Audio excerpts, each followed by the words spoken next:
కేంద్రం రాష్ట్రాలు టీమిండియాలా పనిచేస్తే సాధ్యం కానిది ఏమీ లేదని ప్రధాని నరేంద్ర మోదీ అన్నారు. ఢిల్లీలోని భారత మండపంలో ప్రధాని మోదీ అధ్యక్షతన నీతి ఆయోగ్ సమావేశం నిర్వహించారు. ఈ భేటీలో అన్ని రాష్ట్రాల ముఖ్యమంత్రులు పాల్గొన్నారు. ఈ సందర్భంగా రాష్ట్రాల అభివృద్దికి తీసుకోవాల్సిన చర్యలపై ప్రధాని దిశానిర్దేశం చేశారు.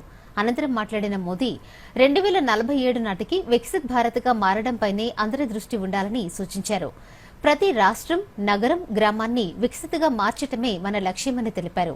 కలిసి పనిచేస్తే లక్ష్యం చేరేందుకు 2047 వరకు వేచి ఉండే పని లేదని చెప్పారు. ప్రభుత్వ విధానాలు ప్రజల జీవితాల్లో మార్పు తెచ్చేలా ఉండాలని సూచించారు. 140 కోట్ల మంది ఆకాంక్షలు నెరవేర్చేందుకు పనిచేయాలని దిశానిర్దేశం చేశారు. శ్రామిక శక్తిలో మహిళల వాటా పెరగాలన్నారు.